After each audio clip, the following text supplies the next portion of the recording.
Good afternoon, guys. Ayan, so yesterday, actually, pumunta kami sa Depot, okay? Kasi may project ako na gagawin about sa plants. Ayan, so ayan yung binili namin. Yesterday. So yan yung plano ko na isa-separate siya. I hope na hindi siya mamamatay. What do you think? Yan. To-close ko muna kasi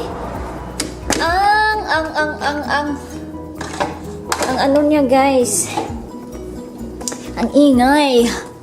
So back tayo. Ito yung i-share ko, guys. Ito. You know what? Hi, nako. That was my bad, you know? Na-excite ako.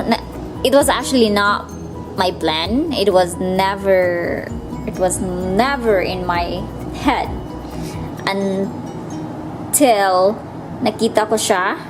Sabi ko na, oh my G, ang daming bunga. So binili ko siya, okay?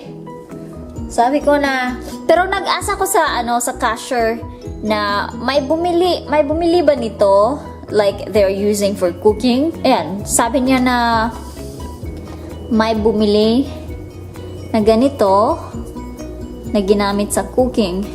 So I think one of my biggest mistake when I was still there ay hindi ko siya kinuhaan ng bunga. Kasi guys, pag ang totoo na sili talaga na maanghang, kahit isang pitas mo lang, mapifeel mo na yung anghang right there from your, skin. So earlier, na-excite ako, guys, magluto ng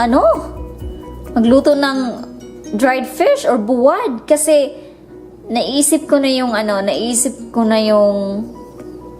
suka ba, guys, na maraming sili. Kasi na-miss ko talaga to, honestly. Kasi hindi ako nakakita ng ganito. Ito yung mga sili na familiar ko. 'Di ba? Yung maliliit lang, hindi malaki. Ganun. So, ayan, excited pa naman ako nagluto ng dried fish kasi kahit andito si babe, sabi ko magluluto ako ng kahit hindi niya gusto yung amoy ng dried fish, nagluto talaga ako kasi excited ako na matikman yung suka na maraming sili. Ganon. Hay, nako! Pagkain ko, so when I tried it, sabi ko, nasaan yung anghang?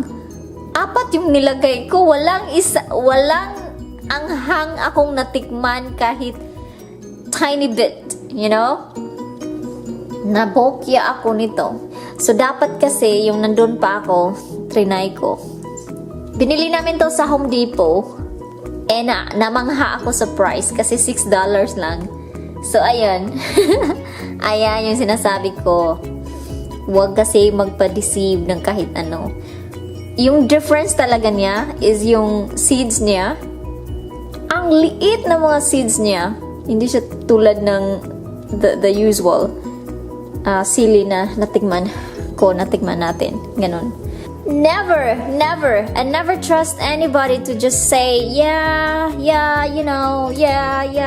because that's their sales. So I did my research about this plant though. So its name is capsicum.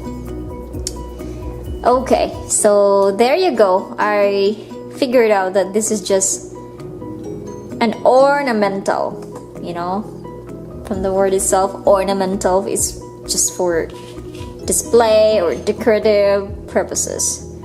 So, ayan, sayang talaga na nawala yung energy ko after ko nagluto ng dried fish. Marami pa naman yung dried fish na niluto ko. Peng! So, ayan, lesson learned.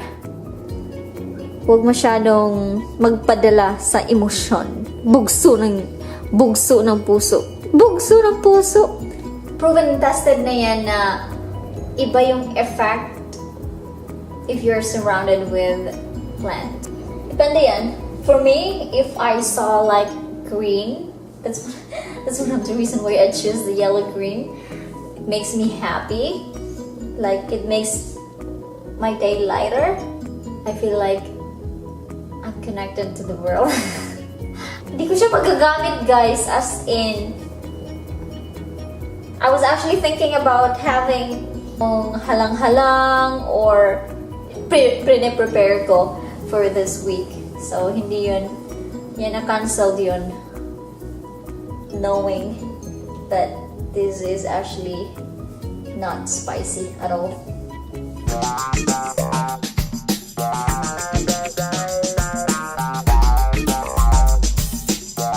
There we go. I'm done transferring them to their pot. So, there you go. That's my new babies.